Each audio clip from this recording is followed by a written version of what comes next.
time for Cigar Talk, the fastest growing cigar show in the nation. Whether you're a new cigar enthusiast or a cigar aficionado, we have something for everyone. Bringing you the best interviews, cigar reviews. So grab yourself a cigar. It's time to light 'em up. Welcome back, Cigar Talk. I'm your host, Rob Jones. We got Bryant Falconer back in the co-host seat. Welcome back, baby. Hey, man, thank you for allowing me to be back. Oh, bro. dude, come on, man. We relish the times that you are in the seat because you're the OG of the co-host, period. There was no co-host before you. Yeah, well, that is true. You're the OG, baby. Yeah. So anyway, let's jump right into what we're smoking. And I got to say thank you. Yes, sir. Because you had Jay walk in here and hand you a box of cigars. Nuh-uh. He came in here and handed you a box. Where did you get that? You brought that in? I bought that and I brought it in. I didn't say that. Okay, I didn't say you didn't buy it. I brought it in. But you carried it in here. Yeah. Well, I didn't see between you and the walker. Well, my wife and Larry carried it in. All right. Because when I saw you walking in, you were on a walker. Yeah. And I was like, this looks like that old pervert from the Family Guy going, see you, kid. See you, baby. Come over here. You want a pop check? No, partner, nah. So, anyway, you sat down, and then I look over, and you've got a box of Craft 22. Yes, sir. And, I bought a box. We were actually on the show, and I was like, dude, can you please get me a box and bring it over here? Or no, I didn't even say bring it over here. Just set me back a box. I'll come get it. And Jay shows up 15 minutes later with my box of Craft 22. I got mine the 1st of June. Wow. Yep. So that being said, I decided, which is outside of my norm, that I was just going to sit on those for up to a year. Ooh. I'm going to be watching that. I'm going to be watching that, bro. My minimum is 6 months. It's 6 months. But I want to make it to a year. Okay. And I don't know if that's possible because, I know you. I'm like, I want to smoke that. Yes. And I'm going to smoke it now. It's mine. Right. And so for the first time ever, I've bought an entire box that I've put up. Okay. Now, that's not true. I bought a box of Vegas 5, just the regular Vegas 5, and I sat on those for like 4 months. Yeah. I remember that. And they've been great. Good. But that is a very cheap cigar that you let it age and it gets to be a good cigar. These Craft 22s start out as great cigars. Yes. And how will it be a year from now? Yeah, that's going to be the chance. That's going to be the study. So the funny part is Brian, Cock, son, he I like the way you said that. he bought a box also, and he opens it like right when he gets it. We're all back here in the Havana room at the Leaf, and I was like, dude, let me tell you something. You give me one of those, and when I open my box in a year, I'll let you have one. And he was like, no. I was like, are you serious? Why would you not take that deal? He said no. And so I didn't get one, and I was very hurt. For a half a second. No, I went home and cried. Yeah, right. I was like, you cried for some other. Man, please. That would never come out of your mouth, bro. But I was very disappointed. Okay. I'll take that. It was very disappointing. And so then when you had the box, you opened it. I said, hey, man, if you give me one now, I'll give you one for my box when I open it. And you were like, yeah, of course. Yeah. Like, we do for each other. But just like with Larry, I told Larry, I said, you want one? He's like, oh, yeah. I said, you know how we are amongst each other. Nothing I have is not out of reach for you. I've never had one of these. This is my first trip. I bought a box, and you were gracious enough to say, yeah, no problem. So I can enjoy one today. Yes, sir. I bought a box a month ago, and I have not smoked one. And I am dying to know what they're like. And so, all that being said, I'm smoking a Craft 22. And what I did was I bought those, and I said, I'm not going to smoke one until my first Cigar Talk podcast after the surgery. And I brought them up here today because last time I came up, I didn't expect to be a part of anything. I was just coming up to get out of the house. Shocker. Yeah. And I told everybody, I was like, whoa. I was just trying to get out the house. But this time you told me, we called and you talked, you said you want to do the show Sunday. I was like, yeah. The first thing popped in my mind, I get to smoke these crafts. Nice. I get to smoke these crafts. And I'm smoking one. Yes. And so, you know what? I've just basically got into maybe a quarter of an inch, and I have nothing to say. Like I'm not going to go off of an instantaneous judgment. I'm going to smoke the whole cigar. I'm telling so you. thank you for Dude, sharing. When I got into the first third of this, I could taste the earth. I could taste a little bit of leather, and then it had a slight pepper. I was like, this is what I'm talking about with a RoMa Craft, man. This is what used to make our RoMa Thursdays when they were I'm just done. I'm done. And you know what else I love about the RoMa 22 Craft? What's that? Like, this is not a Neanderthal. Nope. This is not a Wonderlust. This is not a Cro-Magnon. No Bacchus. This is a 2022 Craft. Yes. 22, right. And so you can't come into it with any pre-expectation. Nope. None. Because it's not one of those. Right. It's not one of those. So I'm going to smoke this and enjoy it and see what it has to offer with no pre-thoughts of what it's going to be. He's going to come in not prejudiced, folks. Boom. And everybody knows I'm prejudiced. We're not going to go there. No, let we're me not. Let me turn this cup so you don't see that word. Larry. Hey, I see what it says. So everybody knows that Bryant has a sport cup that has YMCA on it. That's what he wants. That's what he wants people to think. Were you in the Navy? Never. Army. Oh. You I'm didn't not gonna sell be, the 7 Cs? I'm not going to be holed up with a bunch of other dudes. Nope, not like that. That's why I can't go to jail either. Hey, you know what? Same. Because I'm like, you know what? If I go to jail, like, if I was actually to be sent to a hardcore prison, I'm fucked. Yeah. I am fucked. Literally. Like Joe Bob and Billy Ray Shakia are taking turns. They're tag teaming the Oreo cookie team. You know what I mean? And I'm just like, I got to take it. Dude. I mean, you know what? I mean, what does it cost to get a cigar in here? I'll do it. I'll do it. So, no, it's just like, man, you talk about the Navy, and it's just like, I never had a thought when I went to join. I was going in there because I was spiting my mother. So I'm gonna go in there and I'm gonna join the Marine Corps. Whew. those dudes are serious. They pass serious, man. When I walked in the office and the way those guys were talking, I was like, oh, hell no, this is the wrong place to be.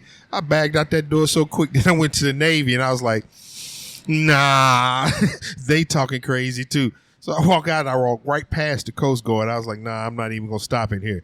And then I went in the Air Force and they said something crazy to me. And I was like, what is up? So I walk out and I go in the Army. They start singing everything I need to hear. I was like, oh, okay. You got it. They were way better salesmen. Way better salesmen. And isn't that what it comes down to? Yes, because I was getting ready to give my life up for a while. Let me tell you something. When I lived in St. Louis, and I was a supervisor for a company that was over a certain customer service type business model, and somehow they lost one of the supervisors down in, I don't even remember what town it was in. It was like around Kentucky. Paducah? It might have been Paducah.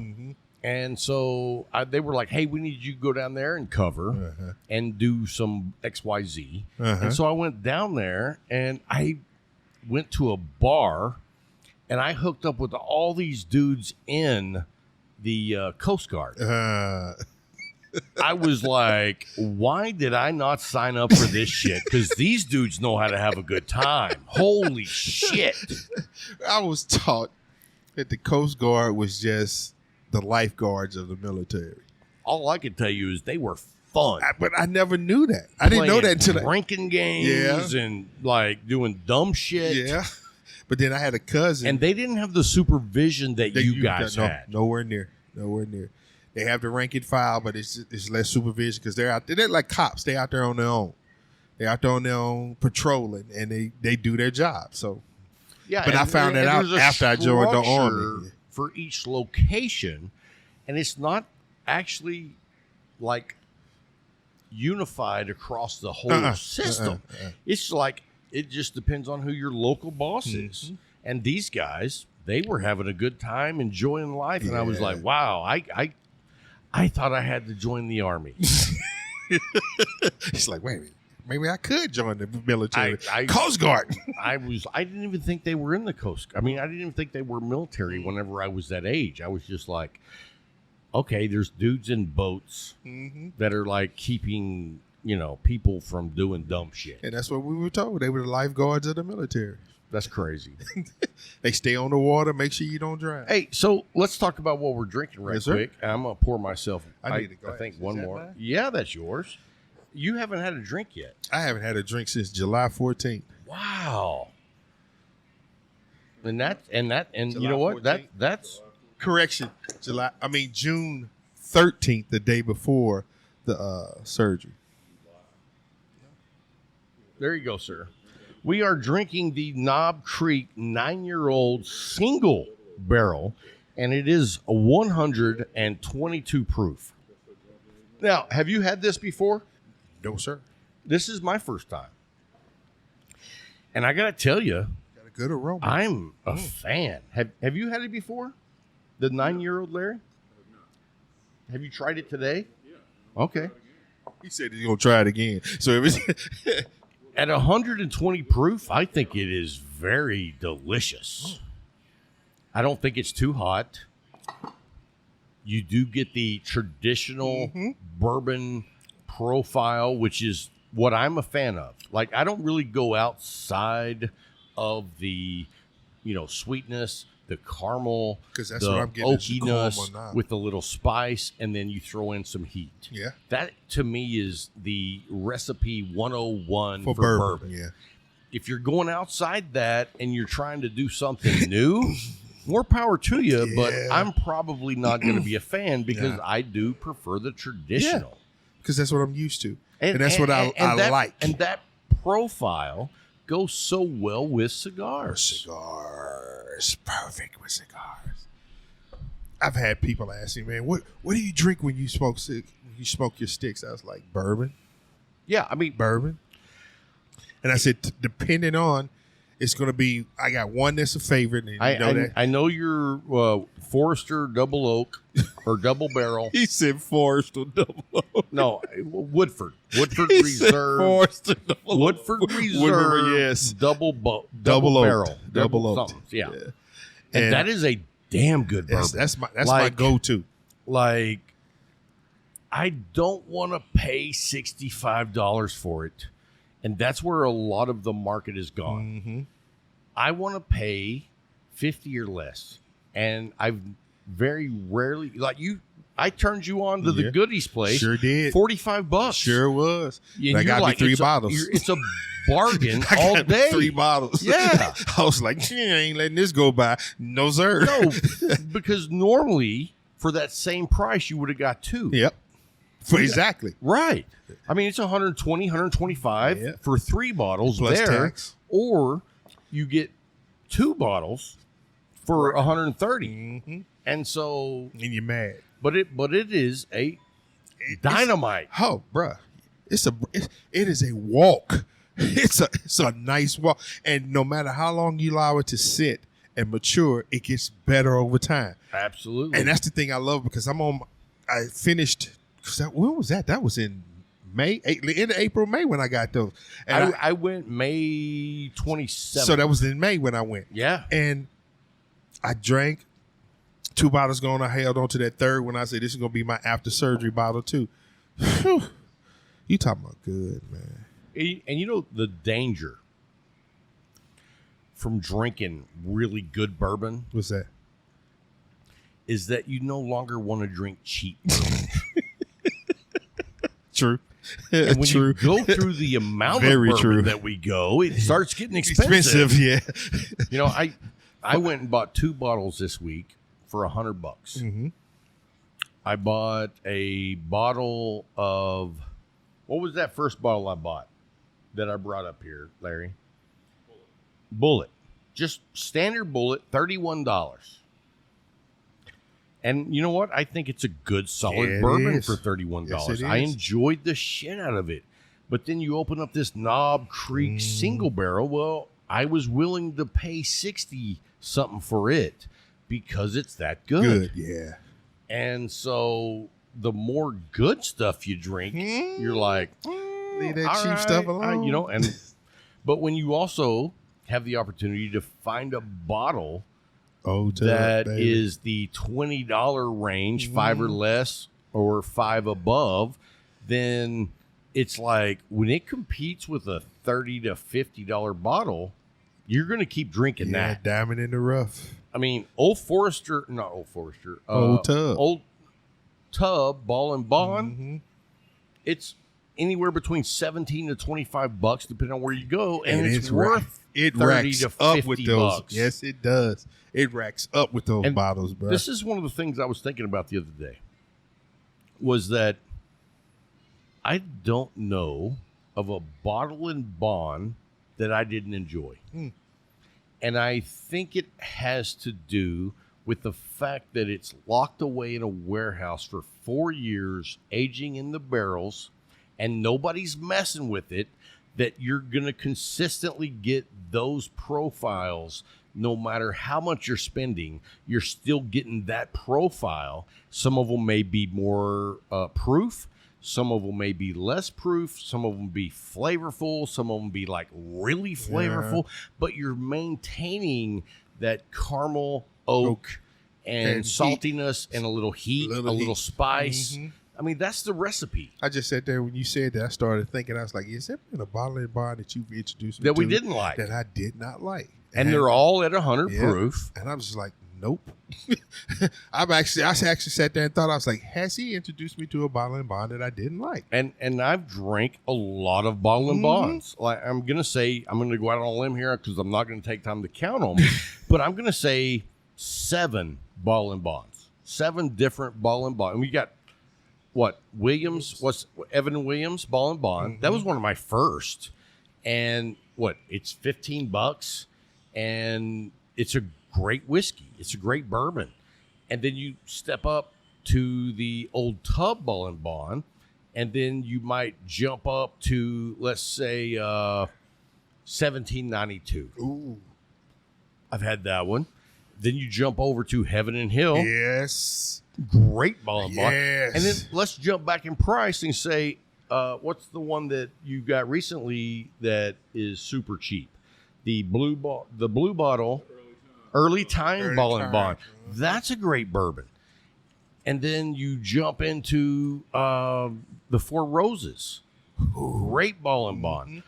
I've had the E.H. Taylor ball and bond. Isn't it funny that like 4 years ago, we used to drink E.H. Taylor like weekly, or at least every other week. And now I have not seen a bottle of E.H. Taylor in person since then.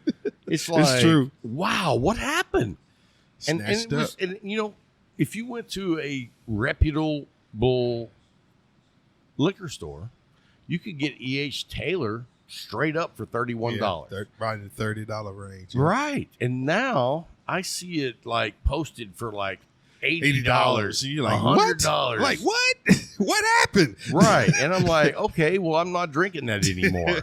You know what I mean? Yeah. If I pay $31 for something and then a year later it's $100 And nothing has changed. I'm like, yeah, you know what? There's too many other good ones that I'm going to drink in that price range for $30 to $50. And so when I go outside of the $50 range, I go over. Mm-hmm.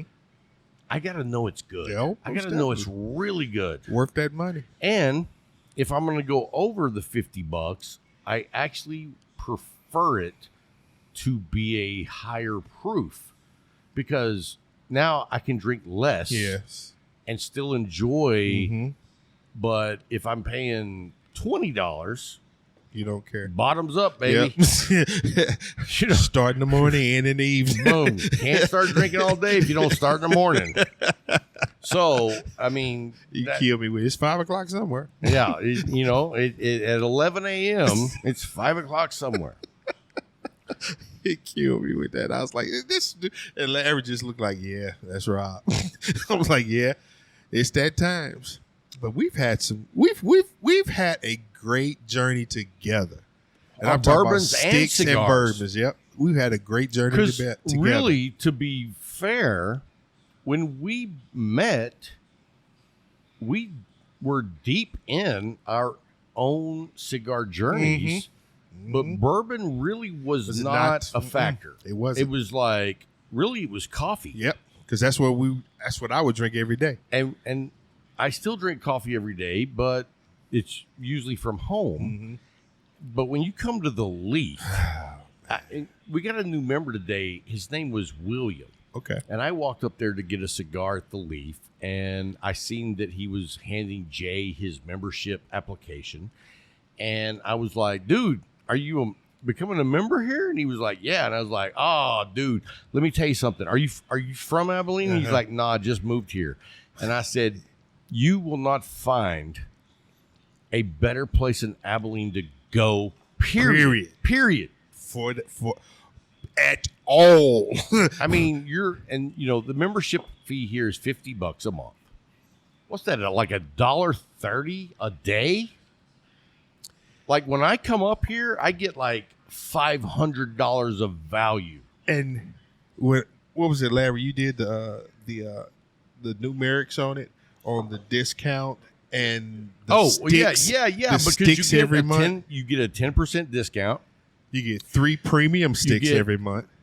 Two premium sticks every month. 2 cigars a month that Jay picks out for us. Does. And they have over been lights out. Oh, yeah. And it's also great to have somebody of his level of understanding, like the cigar journeys as a group, and say, y'all need to try this. You know what I mean? Because it might be something that I would never try. Most definitely. And him being the tobacconist that he is, he understands the complexities of our palates, and everything that he has picked so far has been 100% for me. It hadn't been 100% for me. For me. And I'm going to say, I don't know, let's just say a year is 24 sticks. In a box of cigars, if you give me 24 random sticks, it's an experience, whether I can't stand it, I like it, or I love it. Gotcha. And so, regardless, he's educating us about the humidor that's as big as the fucking ark. You know what I'm saying? I mean, we're talking about 2 by 2, dude, 2 by 2. Boom! I was like, when William signed up today, I was like, "Have you been in the humidor?" And he's like, "Yeah," and I was like, "Isn't it amazing?" Because he's from Midland. Oh yeah. And I said, "Did you go to the Hemingway?" And he was like, "No, I have actually never smoked cigars before." And I was like, "Holy shit, dude! So you're in for a journey." He's new. Ooh. And I was like, dude, you got to come back, hang out, let's see what you like. Yeah. And I told him all the ins and outs, and that Scott Fritz is a piece of shit. And then I told him that, this is your family away from family. Dude. Right? You give that dude no breaks, man. None. Let me tell you something. So I got here at 1:30. I set up all the equipment that we're using here. Gotcha.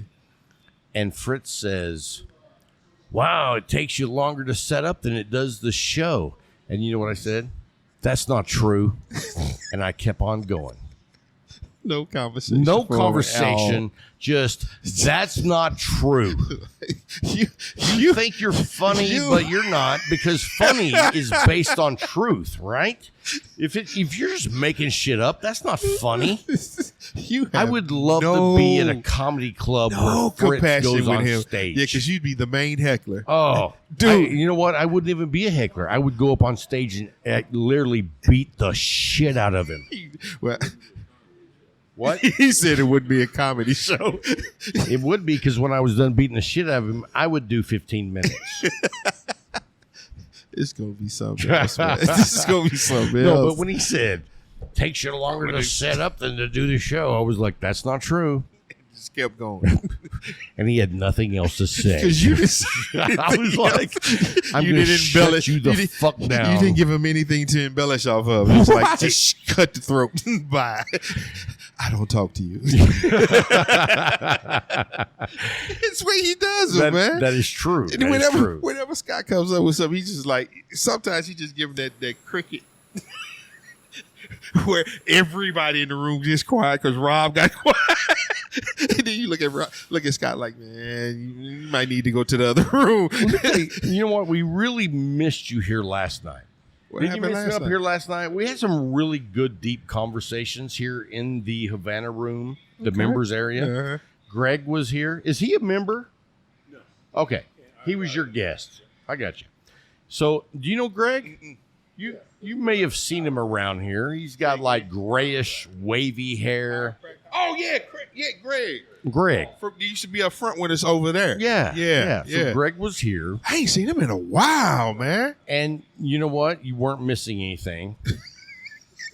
You know what? He's a very nice guy. But Greg can have some deep conversations with you. What he does, he sits back and he listens to everything that everybody has to say. And he brought up a great subject last night. What was that? And I wasn't even aware that it was a subject.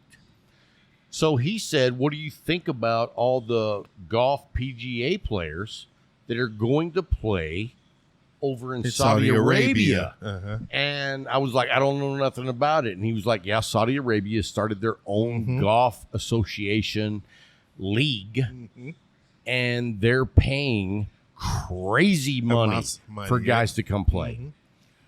And I was like, that is awesome.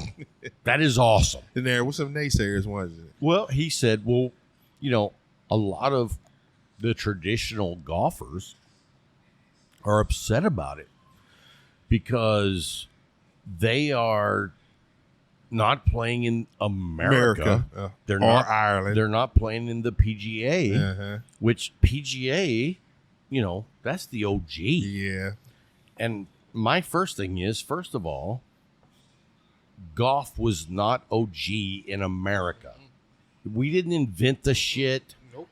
It's been going on way longer than America. Yeah. And so my second thing is, how can you be pissed at a guy that was offered $200 million to say, yeah, well, PGA, who's that? I'll play. You know what they I mean? said. No. $200 million. I'll play. They paid Phil Mickelson $200 million just to be basically the face of the organization, the spokesperson. Yeah, it's not based on winning or playing. Just being in our face, right? And then wow, and I don't know the specific numbers, but a lot of guys in the PGA that were in the PGA already are like, now we're pissed at you guys who are leaving, going over there. Well, why are they pissed? Because you just fucked our sport. Because if you got, let's just say 50 guys that are on tour decide to go play over there. They're not playing over here. 50 of the world's best golfers just left your organization, and you're going to bring up 50 more new guys that are not near as good as those guys. And now the decline of the game is being broadcasted on American TV because the difference between the 50th guy coming in and the 50th number one that left is nowhere near the same talent. I'm going to take you back. I'm listening. USFL, when it first came out, Jim Kelly, Herschel Walker, Reggie White. There were a few others straight out of college. Forget the NBA, NFL. I'm going to play for the USFL. And the reason why they were offered more money. So now you had these superstars out of college, and these guys were folks that were still picked in the draft, even though they'd said, "Nah, I'm not coming to the NFL. I'm still going to play over here. You can draft me, but you can't make me sign. You can't make me sign." And they went and they played. What happened? The NFL stepped the game up. They stepped the game up. They overshadowed them to the point where it was like the USFL could not compete against them. And what did these dudes do? They came back to the NFL. They came back to the NFL and they were still what? Stars. Right. But let me tell you this. On the golf circuit, like Greg was saying last night, he was like, yeah, but what about the loyalty to your country? Golf has nothing to do with my loyalty to my country. But here's my thing. I grew up an American. I'm down with capitalism. Mm-hmm. You should be proud of me for maximizing my profits. My product and my profits. Right. It's the same thing with kids now. With young guys now. But let me go back here, rewind. The people saying this is the PGA who is pissed because they got blindsided. Yeah. They didn't know this was going to happen. And now that it's happening, they're like, well, what about your loyalty to us? And then when they hear those answers, they go, well, what about the loyalty to our country? Keep on grasping. Right. Keep on grasping. I understand why you're pissed. Keep on because you didn't know this was going to happen. But you got to step up your game. If you would have known this was going to happen as the PGA, you would have said, you know what?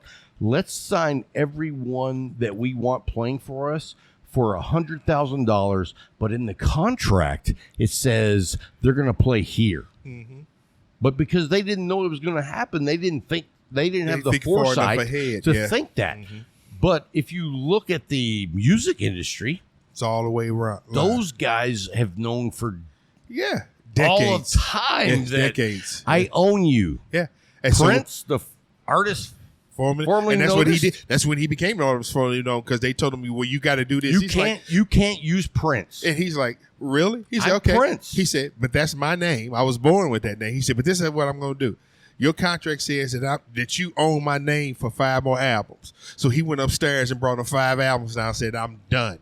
And when he did that, the game changed because now he's on his own. Right. And he became bigger on his own than he was up under it was Sony.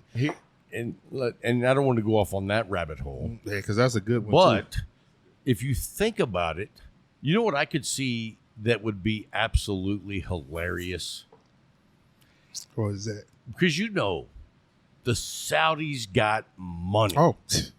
They got money. To the point where they have free vending machines on the street. They just, people buy $100,000 cars and drive them till it's time to pay the taxes. Then they park it in the street and go buy another one.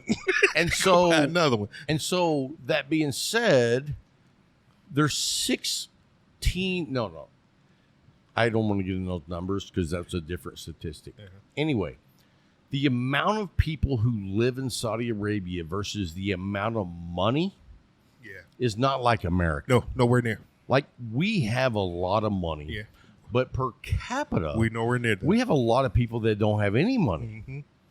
And so over there, there's no such thing as poverty over there. No. But they could, if they wanted to.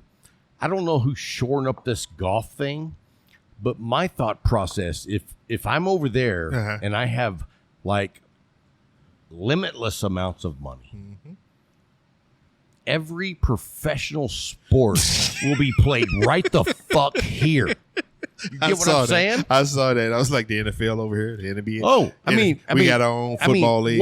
What is the cheapest player in the NFL make? $600,000? Yeah, for a year. Yeah, I know there's a minimal because the minimum in the NBA is $900,000. Football is $600,000. And if I'm a Saudi guy and I'm thinking I'm going to move all of the world sports here because I'm building a new infrastructure already for our people and for revenue generation. Yeah. How about I pay a minimum of $10 million, per contract. a minimum Yep. of $10 million for football players, basketball players, baseball players. You think every fucking sport in the world's not over there? Gone. I mean, we would be. Gone. You don't want to leave. You're an American. First of so all, I'm going to stick around and play for First of all, $4 million. there are guys in college now with the new NIL, name, image, and likeness, that are making $1 million now. Right. So you're going to tell him he's going to go from making that $1 million in 20. college To 20. to a $600,000 base minimum, Right. in the NFL. Yeah, I still got my $1 million NIL, but I'm getting an extra $600,000 versus me going to Saudi Arabia and getting a guaranteed $10 million. That's the base. So now I'm at $11 million a year versus $1,600,000. Right. And then let's hold up. If you're smart, you're the owner of all the sports, whatever, of Saudi Arabia. You say every contract is a minimum of $10 million a year. You're going to dominate and have the best athletes in the world, Competing in your country. The revenue that can be generated from that, because now you own every sport. Mm-hmm. Every sport. Every sport. What happens to the NFL? They go out of business. Yes. They're bankrupt. Major League Baseball, So same now, thing. NBA, but- same thing. Right, but now I can cut all the contracts because they don't exist. And even if they take those that we don't keep, If I cut you in half, it's still a subpar league. right. It's a subpar league. And nobody wants to play subpar. And this is another aspect of the Saudi Golf League. All these guys that are still on the PGA Tour, they're talking shit about the guys that left. And let me tell you why. Because let's say there's a field of 80. 40 of us stayed. Well, you just fucked the value of the TV revenue. Oh, yes. Because we just lost half of the talent. And The guys that replaced you, well, they're not already in the PGA because they're not of the talent level you are. That's correct. So nobody wants to watch a 4-day tour of half-assed golf players. they don't want to watch 4 days of me, you, and Larry out there playing. I mean, they're like, where'd they find this threesome at? for every one guy in the NFL, how many guys wanted to make it? Oh, truthfully. I mean, the numbers are unknown. It's thousands that come out every year in college thinking that they're going to make it to the NFL, and there are only what, 7 rounds for 32 teams. It doesn't add up. And then you have those that don't make it here that are blessed enough to make it go to the CFL, which is second best. And it's a second tier by far. And The then it's money and then up the money there- still is low. And then you have now But the it's USFL. more than they make working at sacking groceries in a grocery store. Come on. You see what I'm saying? Come on. Hey, see, then you get the USFL, then the XFL, which are all USFL. Really, the XFL was a gimmick. Now that it's owned by The Rock, he's trying to make it a little bit more legitimized. However, it's still what? So you got It's still what? So you got the NFL. Mm-hmm. You got this other league that now is owned by The Rock. Mm-hmm.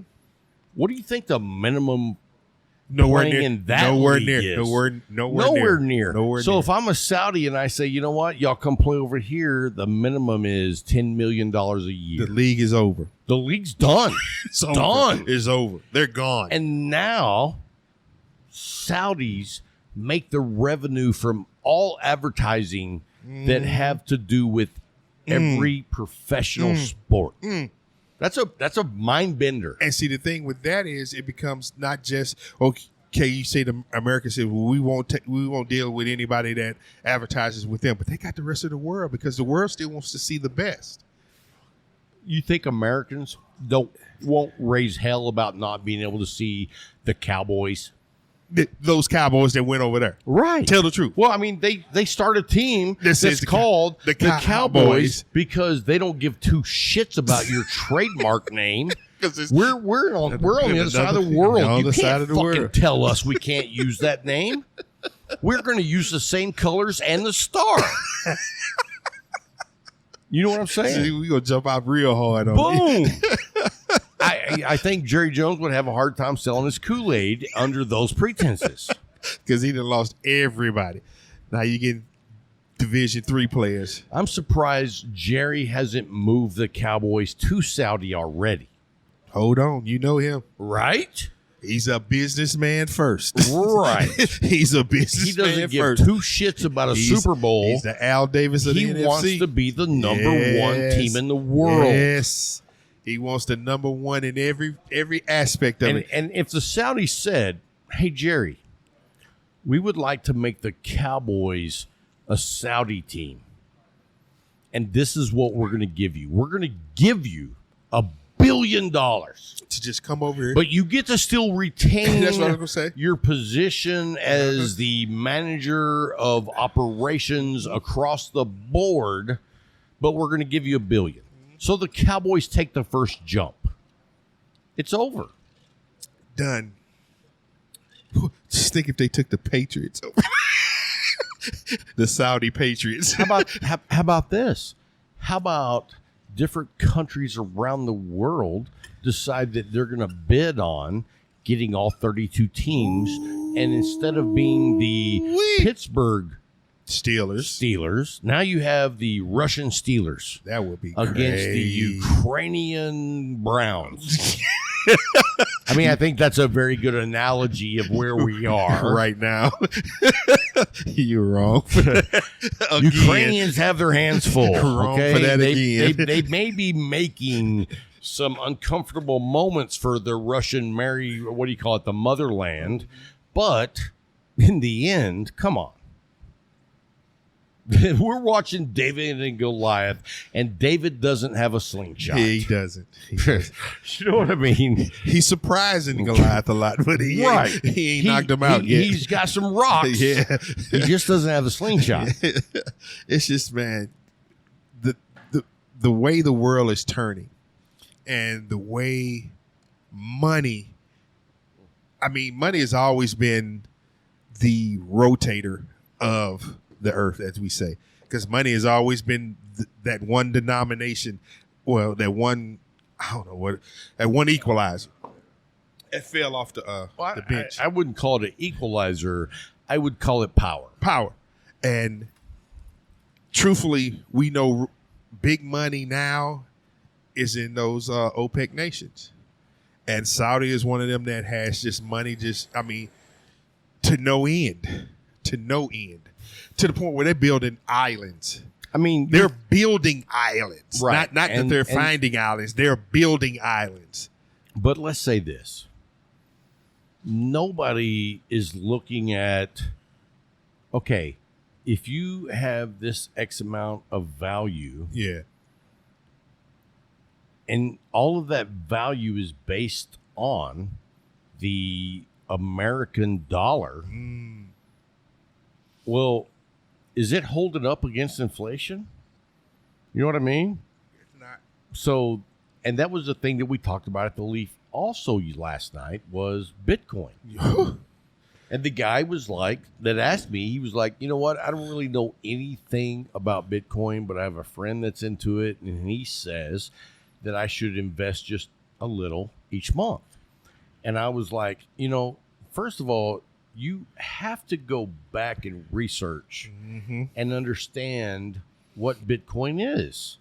And I would agree with that outcome of your thinking process that I should invest a little bit from time to time or even on a schedule because, and I said this to him, I think the people who are missing the boat are the youth. Yep.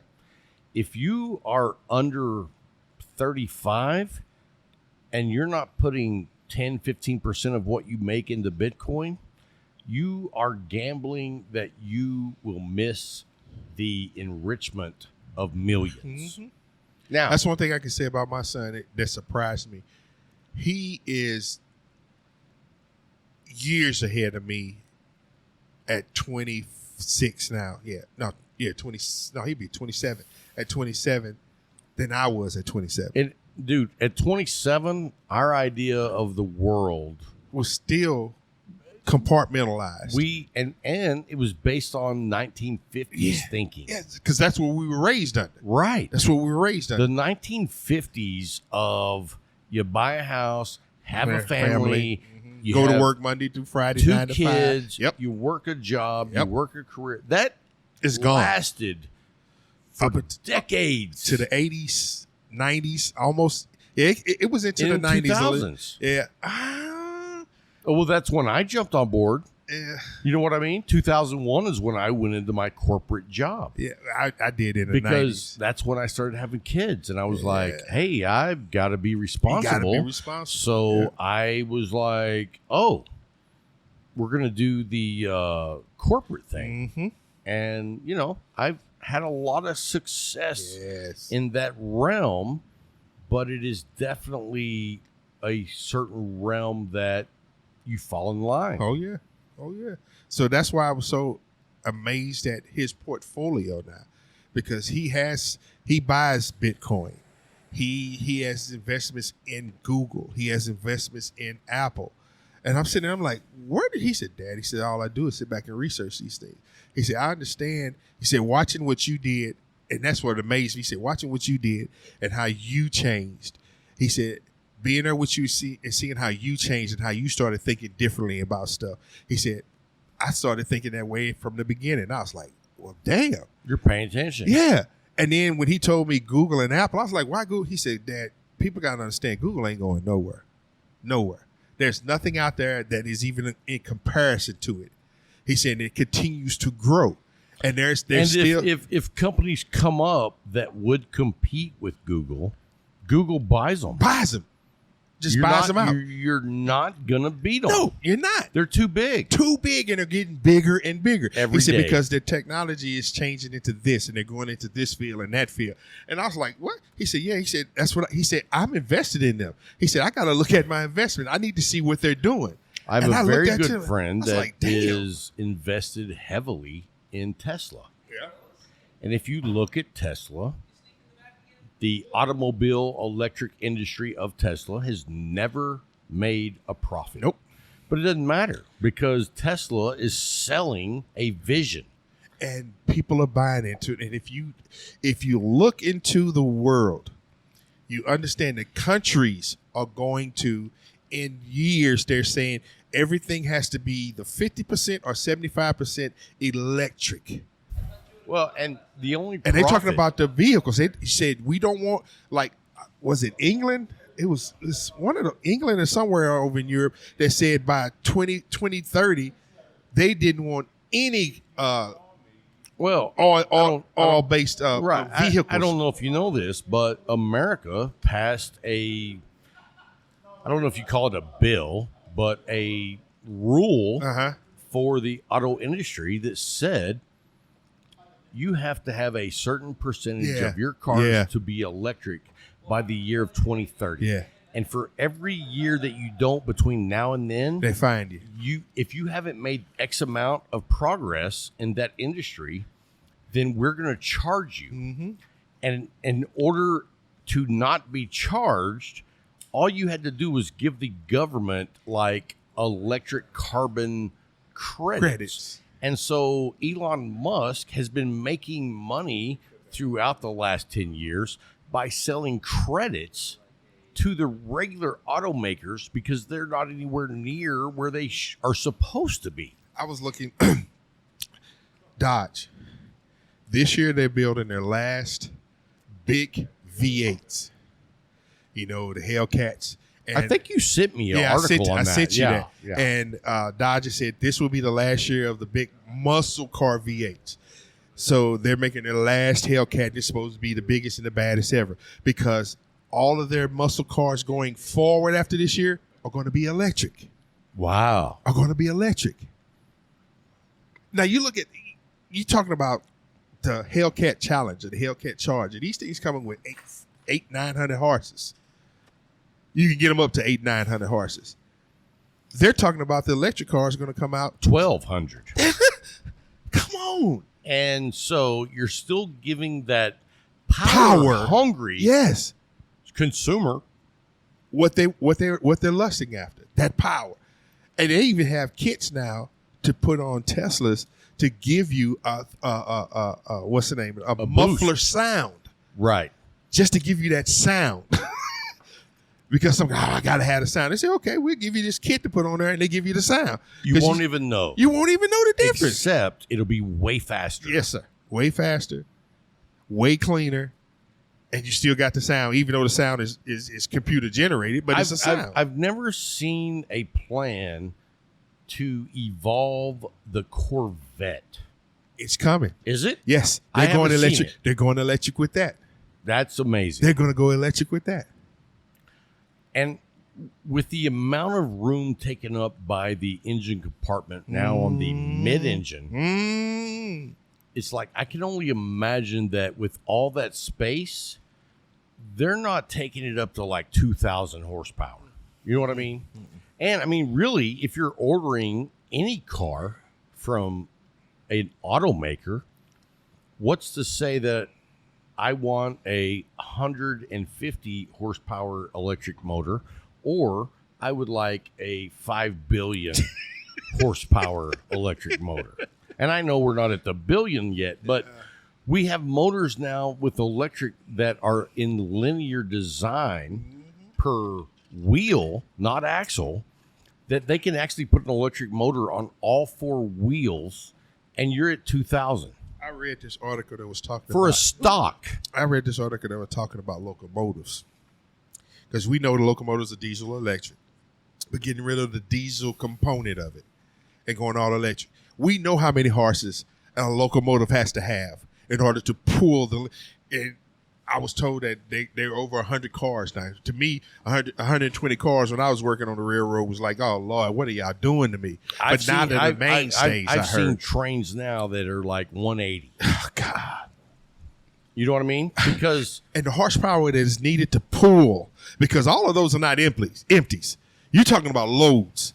And if you're talking about liquid loads, you're talking about a gallon is 5 pounds. If a gallon on the terms of water, because a gallon of oil is heavier than a gallon of water. So you're talking about horsepower that has to pull mega tonnage, and they're talking about going all electric with it.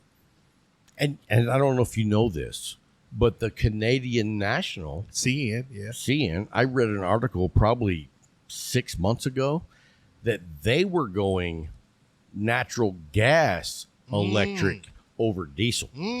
Now, I don't know if that's any more environmentally sound.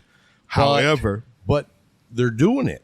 And then I don't know how much of a rabbit hole you go down when you get on YouTube, but I watch videos of guys producing energy from water. The police officer in Buffalo, go to the Buffalo massacre at the grocery store. The guy that was a security guard, he was ex-police officer, he was a retired police officer. He had developed an engine that ran off of water. And I mean, I'm seeing videos where guys have taken a generator and they have taken the gas tank off and they have put these 2 water cylinders on, and it just runs off of the electrodes that come out of doing some kind of whatever with the water jug. I mean, we do it with the Hoover Dam. Well, right. Producing energy. But this is just like energy that's within the water. Which can be produced up. That's produced every day, all day long.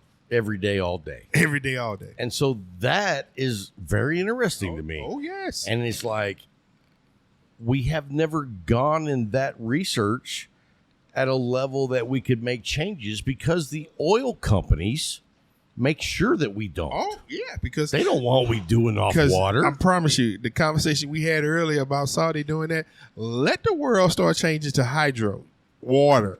Well, I don't think we will. Now it affects their top end. How do they maintain their ability to do the things that they're doing. But when even all the cars that are going electric, it's already been decided we're going electric. Yeah. Nobody's going hydro. No, yeah, it's true. Because nobody wanted it to go hydro. The people in positions of power were like, yeah, we're not doing that. Yeah, because it takes the power away from we're losing way too much money. It takes the power away. Just like that Ford engine. What was it? The 7.3 that you can run off grease? Right. You can go to McDonald's and get that old fryer grease and put it in there and drive it down the street. Nobody wants you to do that. Right. I could go just get some grease. I can go get me some Crisco at HEB. I'm gonna pull around Golden Chick every Wednesday. Fill up every Wednesday. You ain't got to. Are you a fan of Golden Chick? Yeah, man. We had it Wednesday. Their biscuits are good. Oh, Their dinner rolls. Dinner rolls. I was just saying, they're not biscuits. Them rolls. Yeah. Man. Anyway, hey, well, we got off on a tangent. That's what we do here at Cigar Talk. And first of all, PCA's going on right now. Yes, sir. We have a lot of friends of the show at PCA. Groot. Yeah, Groot and Trent. Yep. And so several guys have messaged me on Instagram being like, hey, man, are y'all going to be at the PCA? And I was like, no, we're not. And I don't know that we would ever go to PCA. Like, if we're going to go to an event in Vegas, it's probably going to be TPE. And I think I at least will go next year to 23. But my strategy is completely changed after going. Like last time I went and set up our studio and we interviewed a ton of people. Next time I go, I'm just going. I'm not taking the studio. I'm not doing interviews. I'm just going to enjoy the event. Gotcha. Because I don't think most people do. I think most people, it's very stressful because you're there trying to buy for your lounge for the next few months, half a year, making new contacts. And if you take away the interview process with Cigar Talk, what I can enjoy and learn about the industry is unlimited. Gotcha. So that's my vision of next year. Gotcha. It's just to go and check it out. Like this year, I didn't get to check it out. I was working the whole time. You had business the entire time. And it's like I missed a shit ton by thinking I needed to work the whole time. Gotcha. Because, my work ethic is beyond compensation. People don't understand. If anybody, no, they don't understand. But we here, me, Larry, Jay, Will Cox. I don't quit. Ever. For the telethon. Yeah. This dude was 300 miles an hour. For 8 hours. 8.5 hours. This was even before that. When it got close, like 2 months out, you it's like you flicked the switch. And things started, your mind was steady going and you were thinking about things. 1 month out, it went from thoughts to I got to do this, I got to do that, got to do this. And it was like the day before, really, when we were all up here that evening. And he was just on another realm. And then the day of, it's like, oh, man, that ain't Rob. Because you had so many pans in the fire that you couldn't control all of them. Right. And it just took you out of your realm. I don't like to be out of control. Yes. I am a control guy. Yes. And what's funny about the whole Cigar for Warriors event that we did May 7th, we raised almost $4,000. Yes, sir. Very proud of that. Yes, sir. Because we want to give back. Yes, sir. But what was amazing to me was I realized that when you have never done a particular thing before, you have a vision of how it's going to go. And then the day of, you're like, nowhere near. Fuck it, I'm going to go this way because that's what I got to do. Yeah. I got to make this work. Yeah. And it doesn't matter what it takes to make this work. I will it to happen. And see, that's why we told you next Next event, year, we're all working together. Of us, we all are going to be a part of it.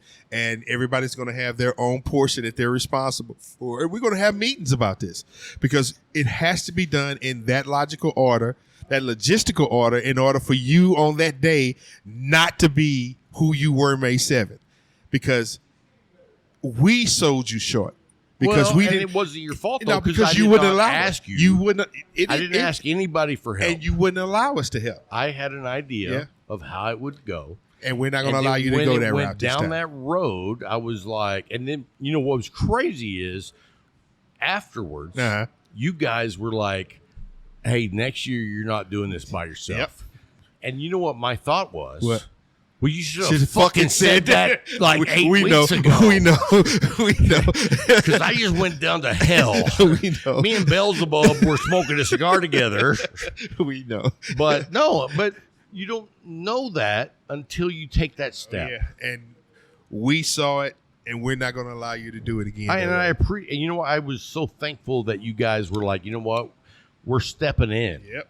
We're not going to let you carry that on just you. That's not just your load anymore. Yeah, and that was a blessing. It really was, because even though I enjoyed the whole thing, I really did, mainly because of the people that I had access to interview for. Mm-hmm. You know what I mean? Jonathan Drew. Yeah. Al McCall.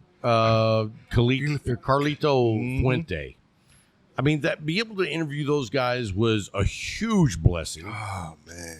But also not having it set up the way that I wanted was always a stress that I couldn't let go of.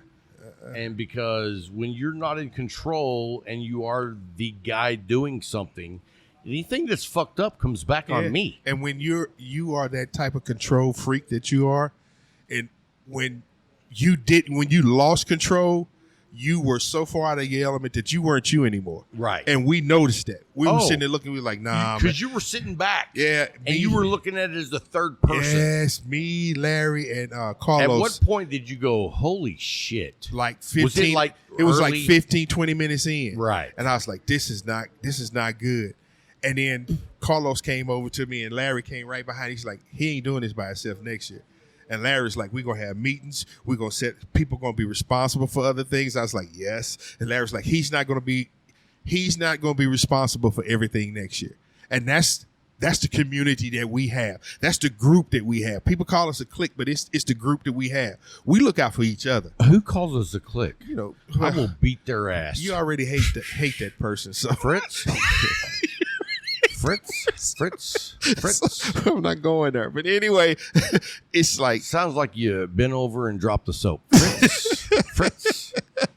We have a different mindset, and we're going to be just as much involved as you were that last year. And I really appreciate that, because I think it'll be a much better event. It is, because it's an event that's needed. It's worthwhile. It is. You know, what you did last year, raising $4,000 on May 7th, it's a testament. It's a testament, man. Because you stepped out there. That was a one-man show. Yeah, that's what I'm saying. It's a testament. You stepped out there. Add people all on the same team, and we could double that. That have knowledge in certain other things that you were trying to control that you didn't know about. You know, organization-wise, this dude right here, if he can't organize it, he gets upset. He's an organizer. Me, I'm logistics-wise.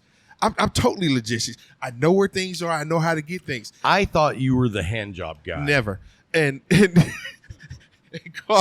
Carlos has his element, because he was talking about the electronics and stuff. He knows about that.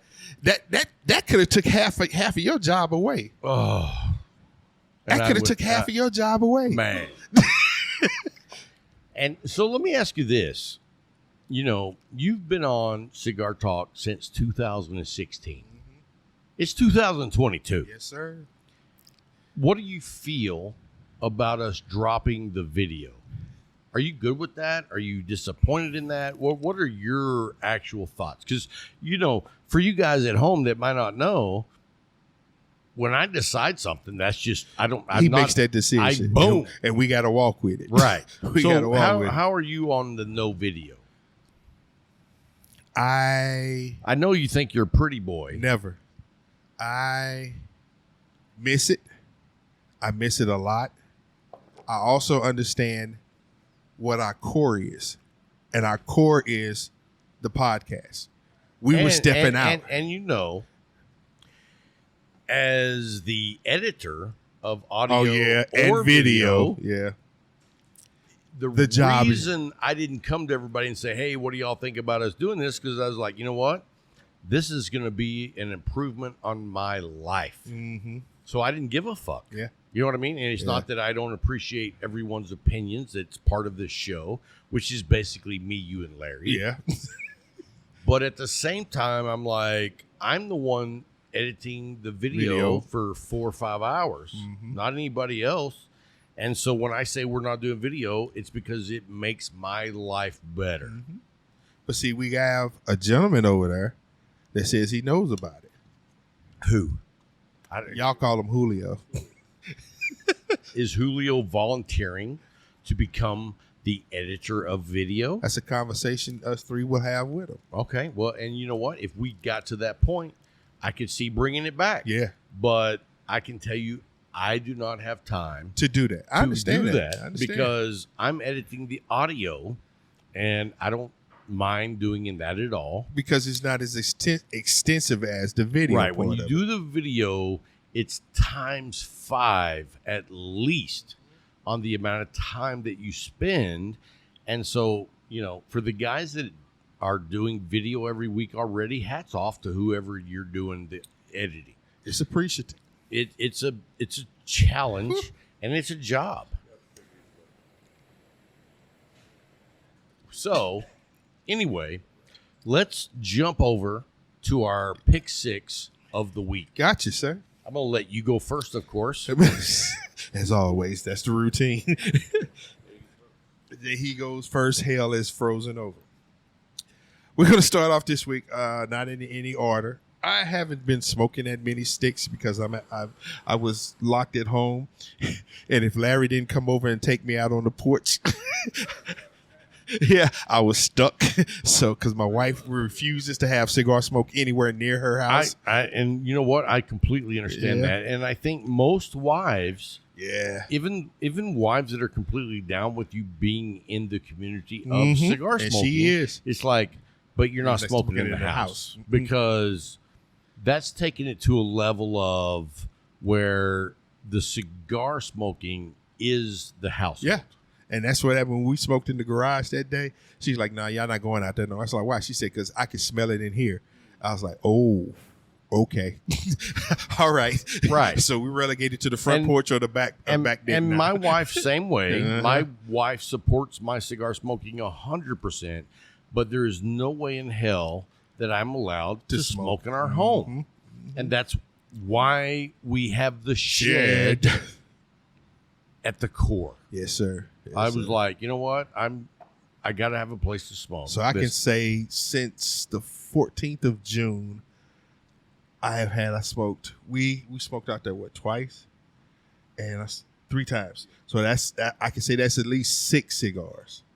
I came up here last weekend. I smoked another 2 last Sunday, and I haven't had one since last Sunday. Today was the first one. Let me tell you something. First of all, thank you for the Craft 22. Yes, sir. That was you can see I smoked it down to the nub, and it was very good. Yes.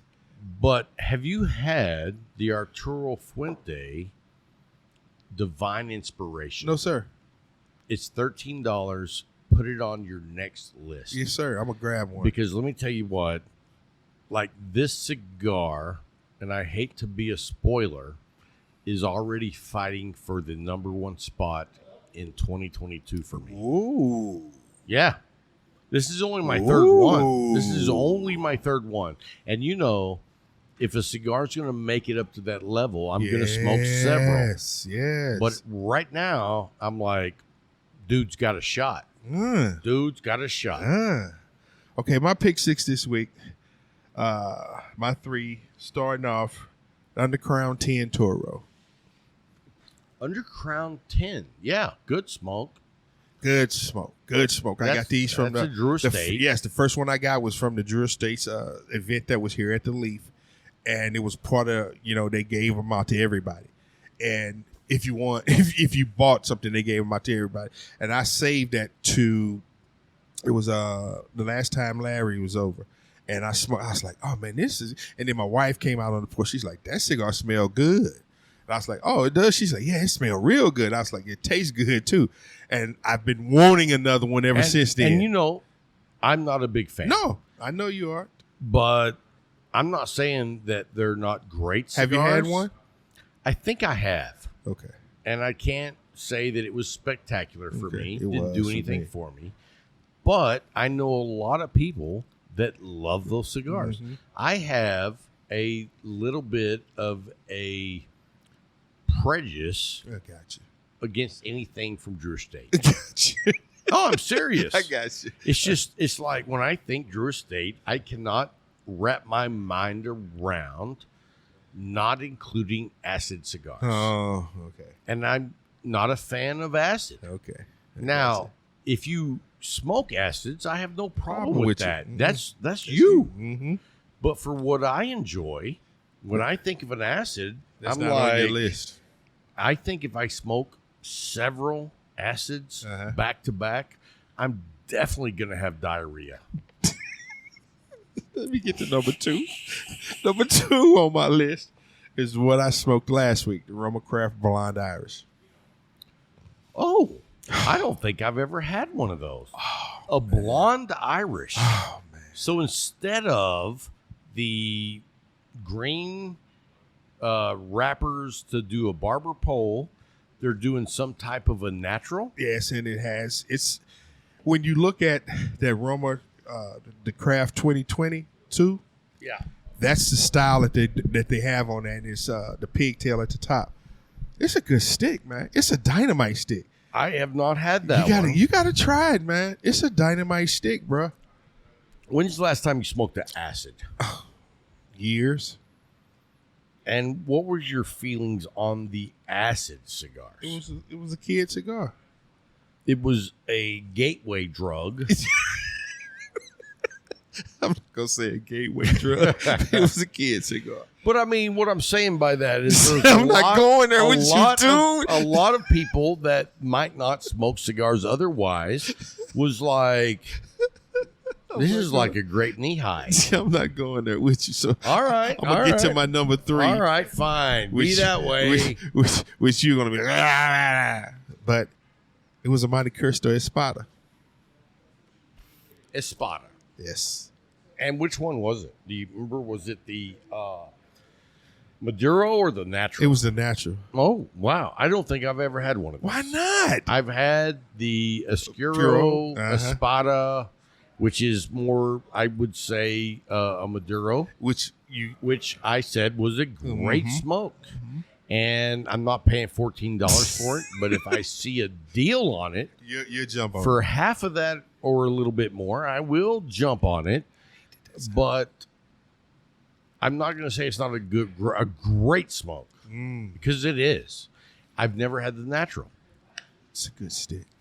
It's a good stick. How does it compare to the Maduro? Because the Maduro you get that meaty. You get every flavor. To be truthful to me, I get every flavor from the Maduro. It's just more medium. It's not that boldness. Natural. It's not. It's a natural. It's not that boldness. You said Maduro. I said it's not as strong as I was trying to say that it's not as strong as the Maduro. You get every flavor of it, but it's more medium. It's more smooth. It's a coffee. To me, it's a coffee stick. I can sit back and drink me some the what's the name up there? The Colombian, the Sumatra. Sumatra. Okay, I know those two are in your wheelhouse. Yeah, I could drink a Sumatra and smoke that and be in bliss and be in true bliss. Now with the Oscuro Espada, you gotta come with bourbon with that because you gotta come with something that's hard enough to stay in the game with that. It'll overpower any coffee I've ever drinking because it's a little bold. For you, it's a little bold. Right. It's not bold, but for me, it'll overpower any coffee I drink. Really? Yeah. Very interesting. That's why every time you saw me with an Oscuro, I always had bourbon with me. I never drank coffee with it because I wanted something that could match that. To me, pair with it perfectly. So that's what it had to be a bourbon. And I like pairing cigars with bourbon so much that I usually start drinking bourbon at like 7 in the morning. So you could. I'm kidding. Wait, I was just going to say, but you say you drink coffee first thing in the morning. No, I do. And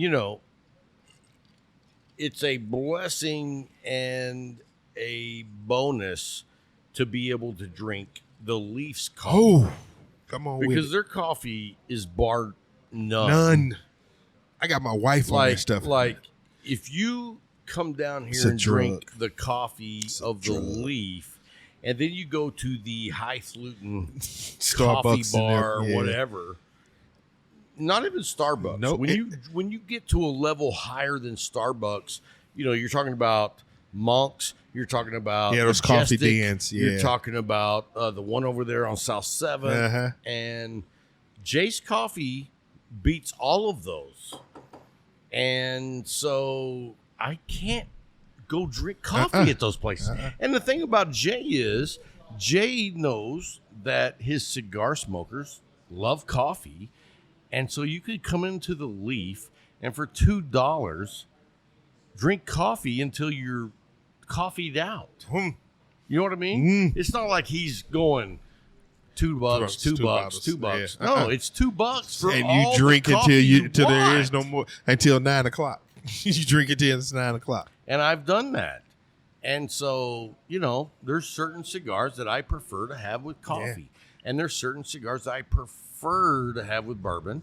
And there's certain cigars that I'm good either way. Gotcha. So I'll get into my pick three, which I've had the honor of smoking cigars that I have aged. And I don't normally do that. Is it because they were in the back of or the bottom of the humidor? No, it was a conscious decision. Oh, you consciously chose to do this. Now, okay. I know you've been away for a little bit, but you know my Octador from Case Elegance. I mean, it's a beautiful humidor. But that has become the cigars I'm not smoking. And it is packed with cigars now. And I don't open it. You know what I do? I open it every now and then when I pick up a stick here at the Leaf that I'm like, I really love this stick. I'm going to let it age for a while. That's where it goes. That's when you open it. Right. And I mean, like the sticks that I've put in there, and one of them is my this week's pick. Okay. Is from the undercrown of, I just would say Crown Heads. I was just saying you Crown said Heads. you hate Drew I didn't Estates. say I hate. Drew Estates. But Crown Heads Mildias Special Edition. It's like, and you know what I've been doing is I've been buying, like when I see a cigar like that, I buy two. Yeah.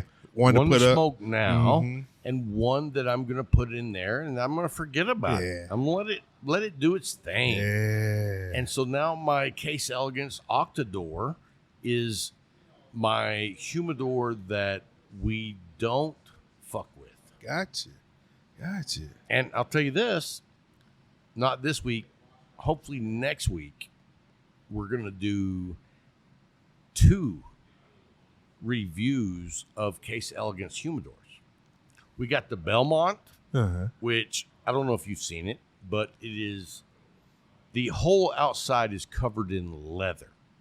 And it's beautiful. And then they just came out with a new humidor that they sent us to review. And it looks like a futuristic Ferrari. What? Right.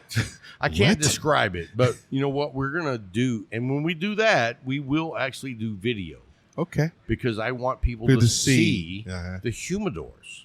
And so even though we're not doing video of every show, there's some shows that we I'm have like, to, you know what? This I want people to see this. Gotcha. And so you listen to the show, and in the show notes, we'll have a link to the video that you can go and check out the actual part where we review the humidors. Okay. Or anything else that we decide. Gotcha. And so anyway, we're doing that. But anyway, for my top 3 this week, You already said one, the Mil Diaz. the Mil Diaz Special Edition, Uh-huh. Crowned Heads has really found a place in my regular rotation. They Okay. really have. Okay. I've been very impressed with them. Okay. They have been spot on construction. Mm-hmm. They've been spot on flavor profile. Okay.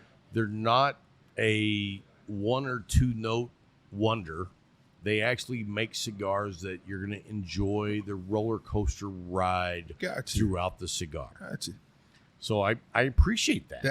That's what makes them deserving of being in your rotation. Absolutely. Yeah. When you find a cigar that is like all encompassing Mm-hmm. on what you look for, You check those checks. you got to give them high marks props, for yeah. doing it. Yeah.